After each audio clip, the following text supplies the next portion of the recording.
예, 오늘은 창세기 우리가 지금 1장부터 11장 원역사 살펴보고 있는데 그 마지막 시간으로 창세기 11장 바벨 사건 살펴보도록 하겠습니다. 1절과 2절에 보니까 온 땅의 언어가 하나요 말이 하나였더라. 이에 그들이 동방으로 옮기다가 시날 평지에 거류했다. 시날 평지에서 되어진 일이다 라고 기록하고 있습니다. 10장 10절에 보시면 10장 10절 좀 찾아보세요. 그의 나라는 시날 땅의 바벨과 에렉과 아각과 갈레에서 시작되었으니 라고 바벨, 시날 땅의 바벨이 언급되고 있어요. 그래서 무슨 말이냐면 지금 이 바벨 사건은 10장의 족보의 중간에 일어난 일이다라는 거예요. 족보가 끝나고 일어난 게 아니라 족보 중간에 일어났다라는 걸 알 수 있죠. 그리고 여기서 언어가 하나라 그랬는데 10장 20절에 보면 이들은 함의 자손이라 각기 족속과 언어와 지방과 나라대로 되었더라. 그래서 언어가 갈려져 있는 게 기록되어 있는 거 보면 그때쯤에 딱 시작하는 게 중간에 있었어요. 이 사건이 있고 이제 언어가 갈라진 게 되는 거예요.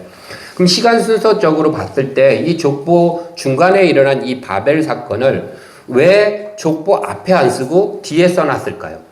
앞에 써놔서 언어가 이렇게 해서 갈렸어? 그러면 10장 읽을 때 그때 그래서 갈렸지? 이러면서 읽으면 되는데 그렇게 안 하고 왜 뒤에다가 기록하고 있을까요? 간단해요. 10장을 읽고 11장을 보라는 거죠. 그렇죠? 더 정확히는 10장에서 주고 있는 어떤 정보들을 가지고 바벨 사건을 봐라 이 얘기잖아요. 그렇죠? 10장에 어떤 정보들을 더 주고 있느냐면 20절에 보니까 아까 조금 전에 봤듯이 이들은 누구래요? 함의 자손이다 그래요. 그 바벨에 있던 사람들은 함의 자손이다 라고 얘기해요. 함은 노아의 세 아들이 있어요. 셈과 함과 야벳이 있는데 지금 이 족보가 나오기 바로 전에 이 함과 관계된 사건이 하나 벌어지죠. 아까도 언급했던 벌거벗은 사건이 있었어요. 그때 제일 먼저 벌거벗은 노아를 아버지를 누가 봤냐면 함이 봤어요. 그런데 덮어드리질 않고 나와가지고 형제들한테 막 얘기했어요. 그랬더니 형제들이 들어가서 덮어드리고 나왔어요. 노아가 잠에서 깬 다음에 함을 저주해요. 함의 자손이 가나안을 저주해요. 그게 함을 저주한 거거든. 그래서 저주받은 한 사람이에요. 나머지 두 사람은 축복하고요. 그러니까 여기서 함의 자손이다 그러면 일단 저주라는 단어가 우리가 알 수 있는 정보예요. 또 하나 그 위에 8절을 보시면 이것도 다 함의 자손이에요. 8절에 보니까 구수 이것도 함의 자손이에요. 또 니무롯을 낳았으니 그는 세상에 뭐래요? 첫 용사라 이렇게 돼 있어요. 우리가 노아 홍수 사건을 봤을 때 거기서 하나님의 계획에 걸림돌이 됐던 사람들이 누구였죠? 용사들이었어요. 그렇죠? 명망 있는 사람 용사들인 거예요. 그리고 하나님께서는 그 노아의 홍수 사건을 통해서 땅의 저주도 해결하셨고 그런 걸 싹 정리하시고 다시 시작하셨는데 그러자마자 다시 저주받은 한 함이라는 그 족속이 저주가 나와요. 그러니까 뭔가 불길하죠. 그런데 또 그 족속에 누가 있어요? 용사가 있다라고 얘기하니까 여전히 뭔가 하나님의 계획에 걸림돌을 주는 사건이구나 라고 우리가 알고 바벨 이야기를 들어갈 수 있다는 거예요. 그러니까 바벨 이야기는 그거 자체만 보는 게 아니라 이렇게 긴 우리가 훑어왔던 흐름 속에서 봐야 된다라는 것이죠. 자, 그들에게 무슨 일이 있었는가? 4절에 보면 4절 한번 읽어볼까요? 시작. 또 말하되 자 성읍과 탑을 건설하여 그 탑 꼭대기를 하늘에 닿게 하여 우리 이름을 내고 온 지면에 흩어짐을 면하자 하였더니 요거 살펴보기 전에 제가 그림을 하나 보여드릴 텐데 유명한 그림이에요. 두 사람이 마주보고 있는 그림입니다. 얼굴 그림인데 한 명은 남자고 한 명은 여자예요. 틀린 부분이 하나 있대요. 그래서 남자고 여자라고 하는데 어느 쪽이 여자인지 한번 여러분 찾아보세요. 제가 5초만 보여드릴게요. 보여주세요.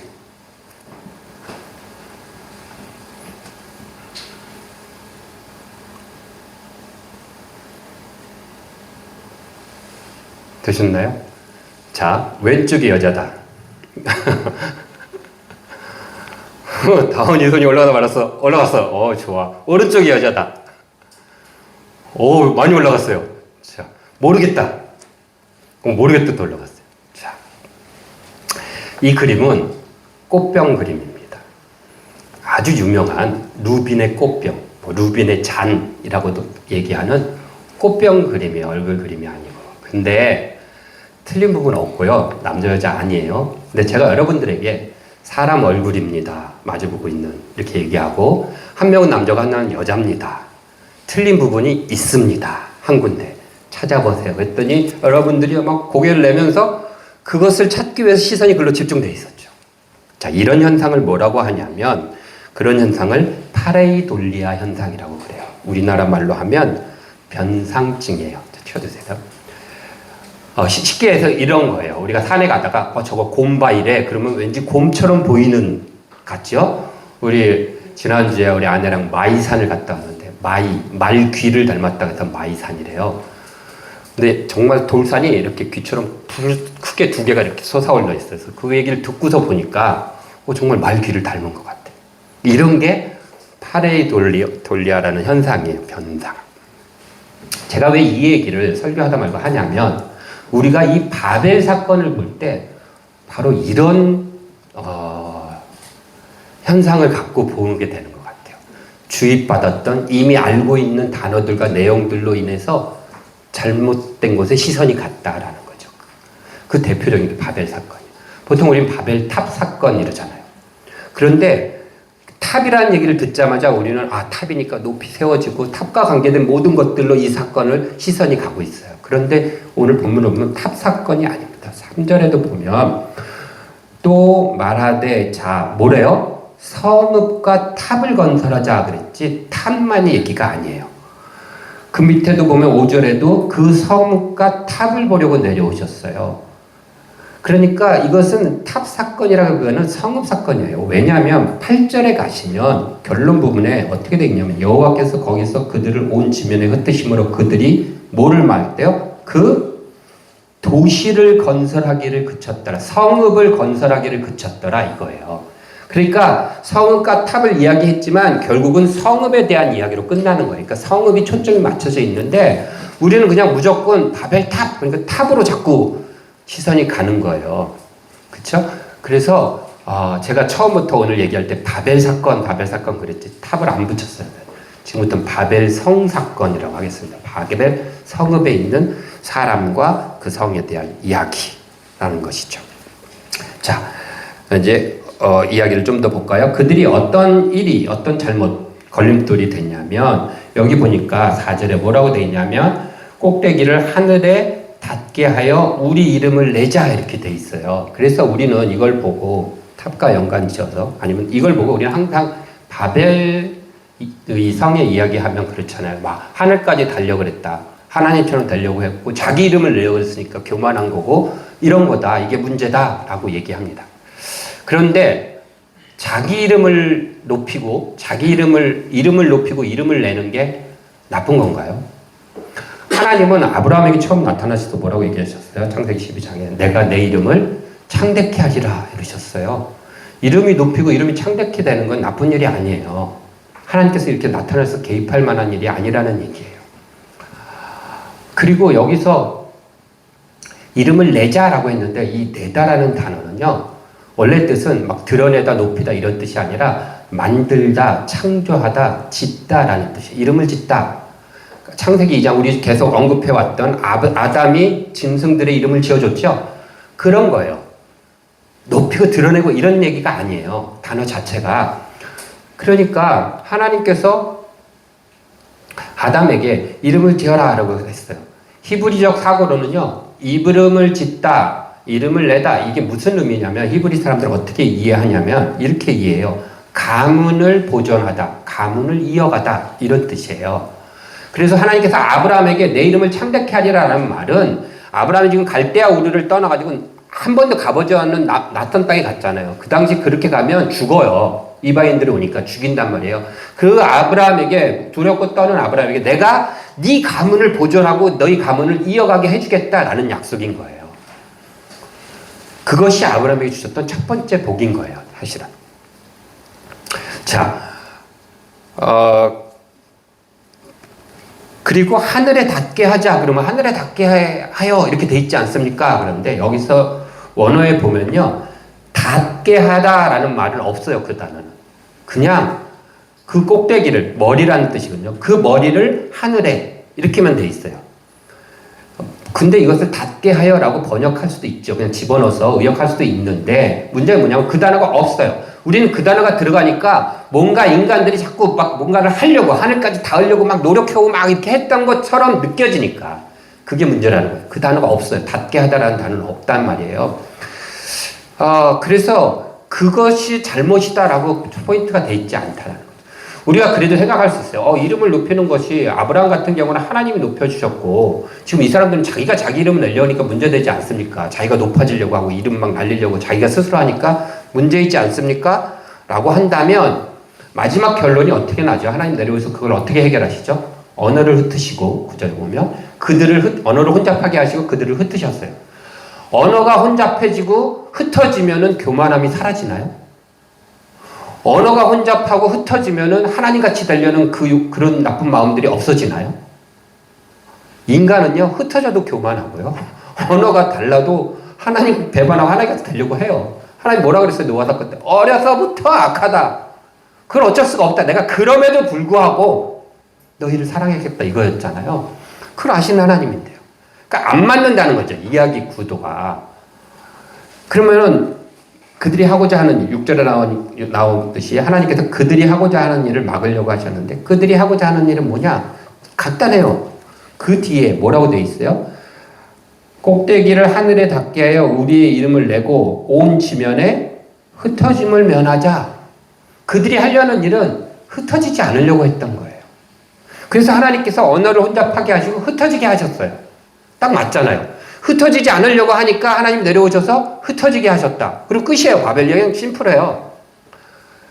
근데 이제 문제는 흩어지지 않고 흩어지게 하는 게 뭐 그렇게 대단한 일이라고 하나님 개입하셨을까라고 생각할 수 있죠. 우리가 생각하기엔 그래요. 이 사건만 보면 그래요. 그러나 우리가 지금까지 창세기 1장부터 11장까지 계속 살펴오는 게 뭐죠? 하나님이 하시려는 게 뭐예요? 생육하고 번성하여 땅에 충만하라라고 얘기하시고 그 일을 위하여 이끌어 가세요. 니네 마음대로 생육하고 번성하고 충만하는 게 아니라 내가 원하는 방식, 내가 원하는 모습, 내가 원하는 때, 선악과 사건을 통해서 내가 원하는 때가 있고 때대로 나가야 되는데 그렇게 내 명령을 어기면 안 돼. 가인과 아벨, 또 노아 사건을 통해서 아무렇게나 생육하고 번성하는 거 아니야! 라고 얘기하시죠. 그래서 하나님께서 계속 개입해 오셨어요. 그런데 지금 와서 또 마지막으로 뭐예요? 흩어지지 않으려고 그래요. 땅에 충만해야 되는데 그렇게 안 하려고 하니까 하나님께서 개입하시는 거다라는 거죠. 그래서 이것은 우리가 보기에는 그닥 대단한 일을 갖지 않고 뭉쳐있는 게 더 좋은 거 아닌가라고 생각할 수 있지만 하나님 편에서는 하나님의 계획에 엄청난 방해가 되는 사건이다라는 거예요. 여기서 우리 먼저 두 가지만 간단히 생각해보고 뒤에 살펴봅시다. 첫째는 가문을 이어가다, 가문을 보존하다 라고 했어요. 그래서 막 쌓았어요. 성도 쌓고 막 높이고 그랬어요. 그런데 그렇지 않다는 거예요. 우리는 살아가기 위해서 성도 쌓고 이름도 높이고 막 쌓으려고 해요. 하지만 그래서 보존되고 이어가지 않는다라는 거예요. 우리의 삶이 이어져 가고 우리의 직장이 잘리지 않고 이어져 가는 것은 내가 거기서 능력을 쌓고 스펙을 쌓고 뭔가를 드러내서가 아니라 하나님께서 이끌어 가시기 때문에 된다라는 거예요. 그 사실을 우리가 자꾸 잃어버리잖아요. 잊지 않았으면 좋겠습니다. 또 하나는 뭐냐면 우리가 생각하기엔 별거 아닌 것 같은 일인데 하나님 편에선 중요한 일일 수 있다는 거죠. 뭉쳐있는 게 흩어지지 않는 게 뭐 이렇게 대단하다고 생각할 수 있지만 하나님의 계획 속에서는 그게 굉장한 걸림돌이 될 수도 있는 거예요. 우리가 하는 말 한마디, 표정 하나, 우리가 그냥 무시하고 지나치는 한 사람이 하나님에게는 굉장히 중요한 사람일 수도 있고 중요한 순간일 수도 있는 거예요. 그 사실도 꼭 기억했으면 좋겠습니다. 시간 빨리 가네요. 좋네요. 자, 이제 결론 부분에서 우리가 두 가지만 살펴보고 오늘 말씀 마치도록 하겠습니다. 하나님께서 이 사건의 이 바벨성 사건의 결론을 어떻게 내셨냐면 언어를 9절에 보니까 언어를 혼잡하게 하시고 흩으셨다라고 그래요. 여기서 우리가 먼저 생각해 볼 것은 첫 번째로는 멈춤과 나아감입니다. 그래요? 예. 여러분 생각해 보세요. 만약에 그 사람들이 모여서 뭉쳐가지고 자기를 높이는 게 아니라 하나님을 높였다면 하나님께서 흩지 않으셨을까요? 그 사람들이 모여가지고 하나님의 영광 돌리고 하나님을 높였어. 뭉쳐서. 그럼 하나님께서 흩트지 않고 그냥 잘했어 보고 계셨을까요? 아니요. 그래도 흩으셨어요. 그쵸? 왜? 하나님은 그들이 땅에 충만하기를 원하셨기 때문에. 그래서 아까 말했던 10장 족보에 보면 함의 후손들 말고 셈의 후손과 야벳의 후손도 기록되어 있는데 10장 5절에 야벳의 후손의 이야기를 보면 그것도 이렇게 돼 있어요. 이거는 칭찬받은 사람들이에요. 이들로부터 야벳의 후손이에요. 여러 나라 백성으로 나뉘어서 각기 언어와 종족과 나라대로 바닷가 땅에 머물렀더라. 이들도 그랬어요. 그쵸? 그리고 마지막 우리가 10장 32절에도 보면 이것은 셈의 후손입니다. 이들은 그 백성들의 족보에 따라 노아 자손의 족속들이요 홍수 후에 이들에게서 그 땅의 백성들로 나뉘었더라. 31절 이들은 셈의 자손이니 그 족속과 언어와 지방과 나라대로 였더라. 나눠가 나눴고요. 흩어졌다는 거예요. 그러니까 하나님이 원하시는 것은 뭉쳐서 높아지는 게 아니라 흩어져서 넓어지기를 원하신다라는 거예요. 멈춰있지 말고 나아가라는 거예요. 하나님은. 우리들도 마찬가지입니다. 여러분 나아가는 거는 두 가지가 있어요. 총에서 나아가는 것. 총에서 총알이 나아가는 것을 뭐라 그러냐면 발사됐다 이렇게 얘기해요. 발사. 그렇죠? 그리고 그런데 발사가 아니라 발산하다라는 말이 있어요. 발산하다라는 말은 뭐냐면 그러니까 몸 속에 있는 게 바깥으로 나아갈 때 발산하다 그래요. 에너지가 발산되고 능력이 발산되고 힘이 발산되고 그것을 발산하다 그래요. 발산은 물체가 직접 가는 게 발사고 발산은 내면에 있는 게 품어져 나올 때 나아갈 때 그걸 발산하다 그래요. 그래서 나아가는 방법은 두 가지가 있어요. 우리도 마찬가지입니다. 선교지로 직접 우리 몸이 가는 게 있어요. 나아가면. 그러나 우리가 있는 곳에서 우리 내면에 있는 것, 우리 속에 있는 복음, 믿음, 은혜들이 발산되어 나는 거예요. 이 말을 통하여 뭐 예수 믿으세요 꼭 그러라는 게 아니라 우리의 행동, 선택, 결정, 생각들을 통하여 주변에 발산되어 나가는 것. 이것이 또 하나의 나아감이다라는 얘기예요.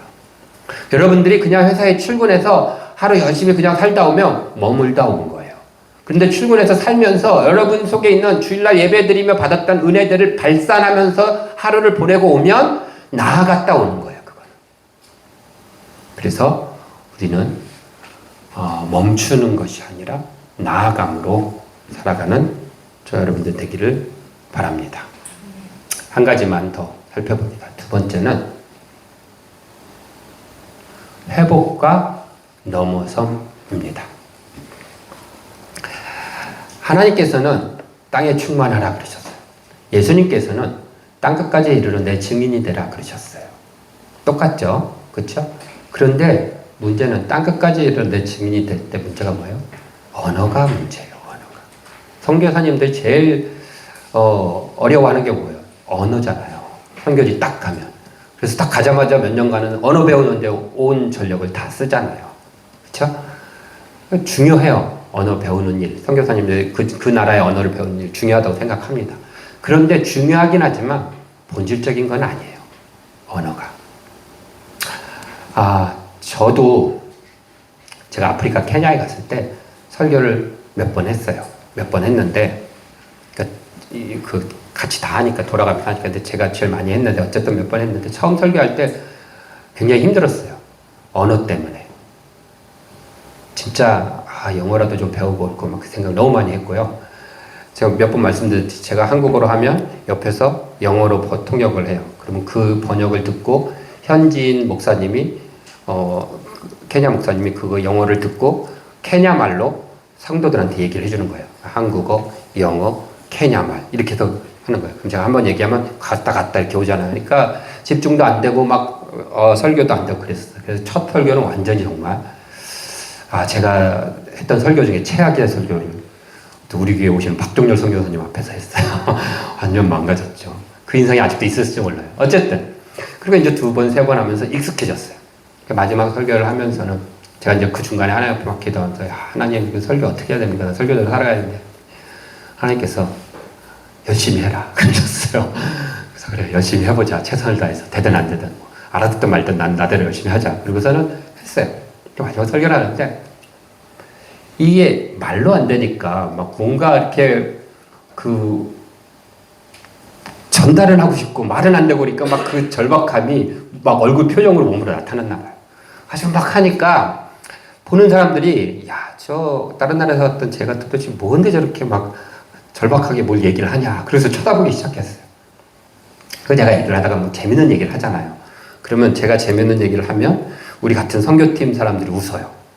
그 우리말을 영어로 번역해주는 이 친구도 웃고 선교팀 사람들이 웃어요. 그러면은 그거를 바라보는 그 현지인 목사님과 성도들은 뭔데 쟤네들이 웃지? 이제 쳐다보는 거예요. 그래서 목사님이 그걸 쳐다보고 있으면 이 친구가 이제 그 목사님한테 영어로 이렇게 통역을 해주면은 이 목사님도 막 웃어. 근데 케냐 사람들은 또 감정 표현이 굉장히 격해요. 그냥 웃는 게 우리 막 땅을 치면서 웃어. 그러면 이제 성도들은 그걸 보면서 야 진짜 재밌는 얘기인가 보다 그러고 막 이제 쳐다보고 있는 거죠. 그러다가 이제 이 목사님이 오버하면서 막 그 얘기를 하면 막 까르르 막 웃어요. 그리고 또 제가 막 하다가 제가 원래 잘 울잖아요. 뭐 여기서 우는데 거기서는 안 울었겠습니까? 막 울면 이제 또 심각해지는 거죠. 그러면 이제 그걸 듣던 우리 같은 팀원들도 막 눈이 빨개지고 막 이러면 번역하는 애도 그러고 그러면 그 이제 목사님이 심각해졌어요. 눈이 동그랗다고 저게 뭐지? 막 귀를 기울이고 성도들도 막 아까 여러분들이 그림 보듯이 막 이렇게 그러면 이제 심각하게 보는 거죠. 듣는 거죠. 그러면 이제 그 목사님 그걸 또 들으면 목사님도 또 막 애통해요. 그러면서 하면 또 성도들이 그것도 보다가 이렇게 그러면서 생각했어요. 언어가 별로 안 통하지만 언어는 극복하고 넘어설 수 있는 거구나. 우리가 복음을 전하는 데 있어서 물론 유용한 도구이긴 하지만 넘어설 수 있다는 것이죠. 우리 이 바벨의 사건을 오순절 성령 강림 사건과 연결해서 많이 이야기합니다. 그런데 보통 어떻게 얘기하냐면 바벨에 흩어졌던 언어가 회복됐다라고 얘기합니다. 근데 저는 회복이 아니라고 봐요. 회복됐으면 지금 우리가 영어를 안 배워도 돼요. 같은 말 쓰고 있어야지 회복이잖아요. 회복이 아니라 넘어선 거예요. 언어를 넘어선 거예요. 그래서 사도행전 2장에 보면 각자 자기 나라 말로 했고 각자 자기 나라 말로 들은 거예요. 언어가 하나가 된 게 아니라 자기 나라 말로 했는데 자기 나라 말로 들었어요. 언어의 막힘을 넘어선 거예요. 회복된 게 아니라. 그게 오순절 사건이에요. 왜요? 성령의 역사하심으로. 성령이 역사하시면 언어를 넘어서서 땅끝까지 복음을 증거할 수 있다라는 이야기를 하고 계시는 거죠. 언어로 전달되지만 사실은 우리의 몸짓, 우리의 행동, 표정들, 간절함, 우리와 함께 하시는 성령님이 복음을 전파하시고 선교를 이끌어 가신다라는 이야기입니다. 그래서 회복이 아니라 넘어섬으로 가자는 거죠. 우리 하나님 앞에 기도할 때 하나님 회복시켜 주세요. 기도 많이 하잖아요. 건강을 회복시켜 주세요. 우리 직장 회복시켜 주세요. 내 사업도 회복시켜 주세요. 좋습니다. 그런데 이제 한 발 더 나가서 하나님 넘어서게 해주세요. 하나님 이 아픈 거 넘어서게 해주세요. 이 문제 하나님 넘어서게 해주세요. 라고 기도하는 저 여러분들이 되었으면 좋겠습니다. 여기까지가 오늘 설교 끝입니다. 그런데 못다한 이야기들이 몇 개 있긴 해요. 몇 가지 우리가 이제 1장부터 11장 다 원역사까지 끝내 못다한 이야기들이 몇 개 있는데 기회가 되면 깊이 알아보겠지만 뭐 이런 것들입니다. 여러분들 선악과 그런데 선의 반대말은 악이 아니라 죄예요. 악의 반대말은 선이 아니라 의예요. 그러니까 선악과는 서로 플러스 마이너스 전체 이게 아니라 선이라는 것과 악이라는 것 서로 다른 결이 있는 건데 그것을 분별한 거였어요. 그래서 선의 반대말은 죄고 선과 죄는 손으로 행하는 것이고 그것은 선택할 수 있어요. 가인 사건에서 봤죠? 선택할 수 있어요.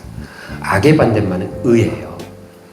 그래서 악과 의는 선택하는 게 아니라 하나님으로부터 여기심을 받는 거고요. 의라 여기셨다. 여기심을 받는 거고 마음에 심겨져 품는 거예요. 이런 개념으로서 차이가 나요. 어떤 이런 얘기들. 그 다음에 아벨이 남긴 것은 제사가 아니라 관계였다라는 것들. 제가 이 얘기를 하는 것은 이런 부분들 한번 생각해 보시라는 거예요. 네. 우리가 원 역사를 우리가 마쳤으니까. 그래서 죽음으로서 끊어지는 것이 아니라 셋으로 인하여 관계가 계속 하나님께서 이어가시는 그런 관계에 대한 부분들, 이런 것과 관계 지어서 성경을 보시면 또 다른 은혜들이 여러분들에게 있게 될 것이라고 생각됩니다. 이렇게 해서 우리가 원 역사 1장부터 11장의 이야기를 생육하고 번성하여 땅에 충만하라 라는 이 말씀을 하나님께서 우리에게 주시고 어떻게 그것을 이루어 가시기 위하여 개입하시고 우리와 관계 맺어 가시는가, 역사하시는가 라는 것 살펴봤습니다. 여러분들의 삶 속에서도 오늘 우리 읽은 것처럼 멈춤이 아니라 나아감과, 그렇죠? 회복을 넘어선 그 회복을 뛰어넘는 넘어섬이 있기를 예수님의 이름으로 축원합니다. 기도하겠습니다.